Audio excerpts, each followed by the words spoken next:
Okay, here is my junk journal. So, what is a junk journal? It is a journal that you make with all the junk that you have in the house. You just recycle and repurpose what you already have. Um, I went down a rabbit hole on making junk journals because um, I'm low vision and I'm trying to preserve my handwriting skills.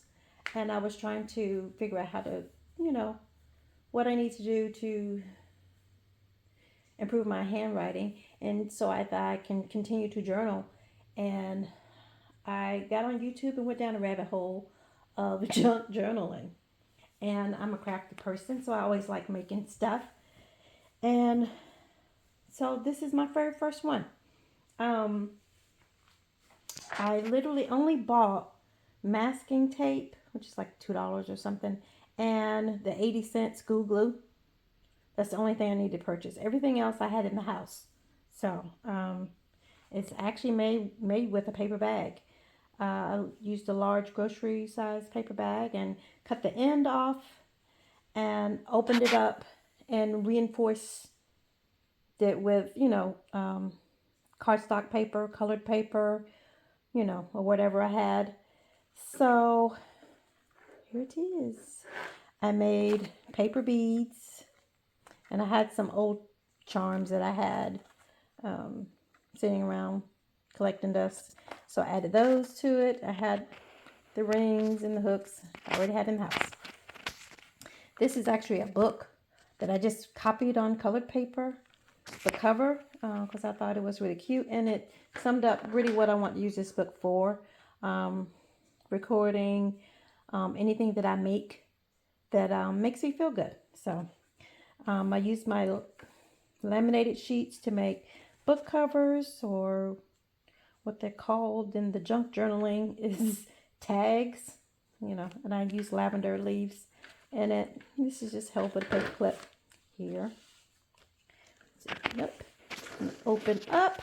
I have these are some printouts that I just had some notes on some motivational things I had in my laptop. So I printed them out on colored paper, and I used my dye that I used to color my bath bombs with a piece of a sponge and distressed or ink dyed around them, and I ripped the pages so they look like soup.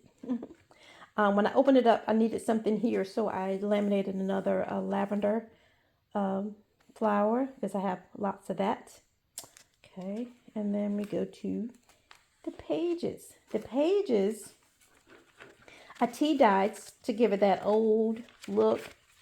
Um, and I'm using 8.5 by 11, some legal size notebook paper, and I just dyed it with lavender tea so it smells good, right? You can do it with coffee or other kind of tea.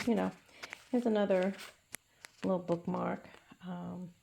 Love those. I made like a ton of these because I just love them with the flowers in it. And the back, I just copied the front cover in black and white so I wouldn't waste the ink. This was supposed to be a pocket, but what had happened was when I reinforced the side here, the hinge, I glued it down. So what ifs? So the side pocket, I did make a side pocket. I made a teeny journal so you can put your phone numbers in. It's a little bookmark. Got different pages. This I just stapled the pages in. Yep. And you can put some money in here or a business card. Okay. I have another little bookmark or tag. And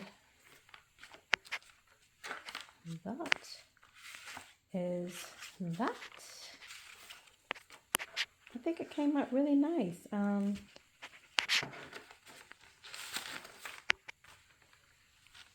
didn't make a closure because I didn't want to mess it up trying to put holes in it to make a closure, and I probably should have did some of this before I put it together or use something sturdier, like you can use cereal boxes and things to make these. So I didn't make a closure, but maybe later I'll figure out something, some type of wraparound. But I think it came out cute. The back page is actually a sheet from one of my tarot books. They have places where you can write notes. So I just printed out a sheet and distressed it on colored paper. I think this is a magazine printout. But yeah, what'd you think? I love it. And like I said, I'm gonna write down anything that makes me happy, that I make for myself. And this should last me through the end of the year.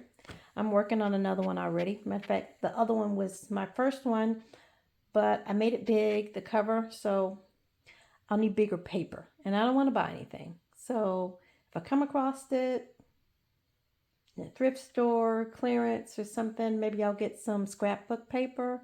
But I'm really trying to keep it this a fun project with zero cost. Use newspapers, magazines, cardstock, boxes, paper bags. So that's what I'm going for. So what you think of Don't You Know? I love it. It makes me happy. It smells good. With my vision, I like all the textural things, the slick feel, the laminate, and the herbs inside smelling, the crinkly paper, the edges. It's really, for someone who has low vision, it's really nice. And I really like it, I really like it. It would make a nice gift for someone who was low vision if you did everything centered around touch and smell, jingly things, that would make a nice gift if you wanted to make that for someone. So tell me what you think, and would you make one?